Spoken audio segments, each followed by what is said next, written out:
Halo semuanya dan selamat datang di sesi bedah materi kita. Hari ini kita bakal bongkar rahasia di balik ekosistem data warehouse. Kita akan lihat langsung gimana sih caranya organisasi-organisasi raksasa menjinakkan data yang supermasif dan acak-acakan, terus disulap jadi informasi intelijen yang siap pakai. Jadi, buat kalian yang pernah mikir gimana caranya bisnis besar bisa ngambil keputusan jitu di tengah lautan informasi, nah, kalian ada di tempat yang tepat. Coba bayangin deh, sebuah perusahaan e-commerce besar, sebut aja PT Smart Commerce. Setiap harinya, mereka nyedot jutaan titik data transaksi. Ada yang dari website mereka sendiri, dari aplikasi mobile, belum lagi dari marketplace kayak Tokopedia atau Shopee. Datanya beda-beda format, nggak konsisten, dan ngalir terus tanpa henti. Gimana caranya mereka nggak pusing 7 keliling ngadepin itu semua, dan nggak tenggelam dalam kekacauan? Dan buat kalian yang mikir ini cuma sekedar masalah teknis biasa, wah, tunggu dulu. Taruhannya gede banget.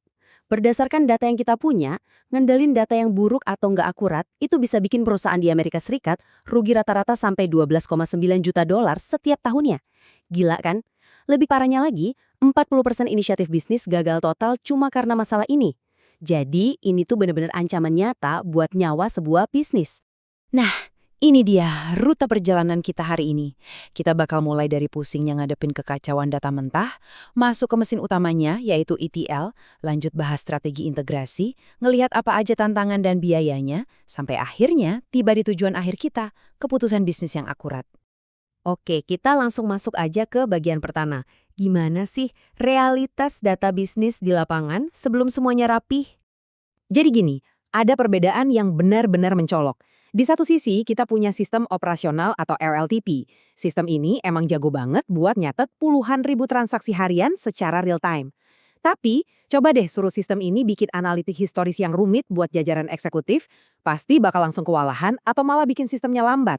Makanya, buat kebutuhan strategis, kita butuh sistem analitik atau OLAP. Dan pastinya butuh data warehouse terpisah biar pencarian datanya bisa secepat kilat. Masuk ke bagian kedua. Terus gimana dong cara kita secara fisik mindahin dan benerin data yang super berantakan tadi? Disinilah keajaibannya dimulai. Jawabannya ada di 3 huruf ajaib, ETL. Bayangin aja, ini tuh kayak semacam pabrik perakitan khusus buat data. Tahap pertama, ekstrak, di mana data-data mentah disedot dari berbagai sumber atau API. Tahap kedua, transform. Nah, ini fase yang paling krusial. Di sini data disaring ketat, divalidasi dan diseragamin, kayak misalnya nyamain format tanggal yang beda-beda. Dan terakhir, load. Data yang udah kinclong tadi dimasukkan ke dalam data warehouse, siap buat dipakai. Kalau kita lihat alur arsitekturnya, secara utuh, fase transformasi tadi benar-benar jadi pos penjagaan terakhir, atau quality control sebelum data masuk ke gudang utama. Kalau filter ini nggak ketat, ujung-ujungnya kita cuma mindahin sampah dari satu tempat ke tempat lain kan? Nah, sebelum nyampe ke gudang data ini mampir dulu di area yang namanya staging. Ini tuh semacam ruang tunggu atau zona karantina. Kenapa butuh ini? Biar proses perombakan data yang berat tadi nggak ngeganggu kinerja aplikasi transaksi harian. Bahaya kan? Kalau lagi rame-ramenya jualan, sistem operasionalnya malah ikutan lemot gara-gara ngurusin data. Tapi inget ya, semua sistem canggih ini nggak bakal ada gunanya tanpa yang namanya metadata, alias data tentang data. Anggap aja ini semacam kamus atau peta jalan utamanya. Tanpa metadata, analis data bakal buta arah. Lewat metadata inilah mereka tahu pasti asal-usul metrik yang mereka pakai dan apa arti sebenarnya dari data tersebut. Oke, mesinnya udah paham ya. Sekarang di bagian ketiga, kita perlu ngeliat gambaran yang lebih luas. Gimana strategi nyatuin kepingan puzzle data yang mencar-mencar ini? Biar organisasi cuma punya satu sumber kebenaran, mereka pakai berbagai strategi. Bisa pakai konsolidasi fisik, atau teknik kayak master data management biar data pelanggan nggak double-double. Ada juga teknik virtualisasi data, ini keren sih, di mana sistem ngejahit platform yang beda-beda secara mulus tanpa harus repot mindahin file mentahnya terus-terusan. Masuk ke bagian keempat. Kedengarannya gampang bikin pabrik data ini, sayangnya di lapangan realitanya lumayan bikin pusing. Tim IT dan konsultan tuh sering banget harus berjuang ngadepin rintangan gila.